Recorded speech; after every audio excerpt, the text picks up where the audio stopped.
It costs. And so one of the things that we like to be able to do, and we hope you'll be able to do with the tools we provide you this evening, is to be able to identify a conflict early on and deal with it while it's still not too expensive. Yeah, it might, you might feel a few twinges here and there, but it's nowhere near what it would feel like if you waited weeks or months or years to deal with it. And with regard to the organization itself, it certainly would not cost the, but don't worry, as Kim Kardashian said to her husband, I won't keep you long.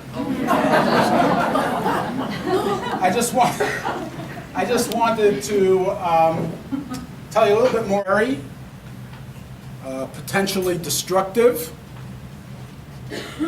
or it can be constructive and full of positive potential, as we've said. How it turns out depends on what the people involved do and what kinds of interventions get made over a period of time. Now, why do people get into conflict? Well, they start from different perspectives as a rule. And there are a variety of perspectives that you can take inside any organ. Okay, fast forward 10 years, 12 years, 15 years. Now they come into the office and say, we're not communicating.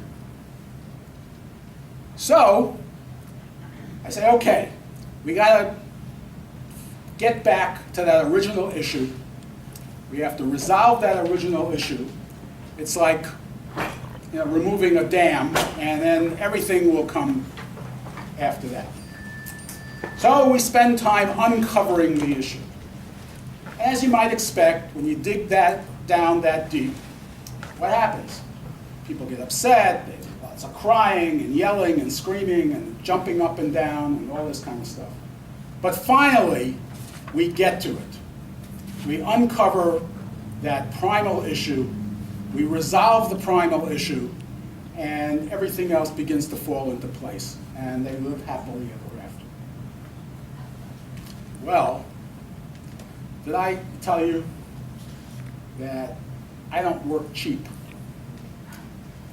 And while it takes me only a couple of minutes to tell the story, uncovering the issue, finding that problem that happened way back then, that could take anywhere from 8 to 12 sessions. It's a topic we could spend an entire semester on, but I'm going to give you some tools tonight that I think you can take and use right away, and that I think you'll find very useful, especially tools that women can use. That's my focus. So let me tell you a little bit about myself and how I got here, just to lay the stage. I've had about 30 years in corporate education in two organizations. I started out at Southwestern Bell Corporation's Center for Professional Development, was there about 12 years. One of my titles was Associate Director of Personnel Development, training, course development, working in management and leadership training primarily. I left Southwestern Bell to join A.G. Edwards & Sons as their manager of branch support and home office training. I was there for 12 years and then moved on to manager of organizational consulting, and then we merged with Wachovia Securities. Some of you may be aware of this, and at that point I moved into a senior HR consultant role and supported our IT division. And I did that under Wachovia and then also under Wells Fargo, when the following year we merged with Wells Fargo. And after about 2 years of dealing with having to terminate a lot of my friends, which was very, very tough, I decided it was time to retire a little early and do what I love, which is venues like this. What I enjoy the most is being with folks and working on personal and professional development, and I have another side of my life in higher education.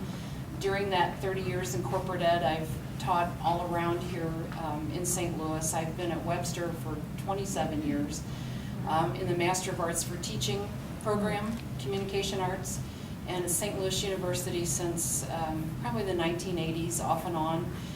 Right now I'm teaching in the Organizational Studies program in the School for Professional Studies there, and also in the Renaissance program, which is an alternative teacher certification program where adults can begin a second career in teaching by going through an accelerated process to certify. And I supervise student teachers and coach them. So I've been very lucky to do a lot of different things, and now that I'm sort of semi-retired.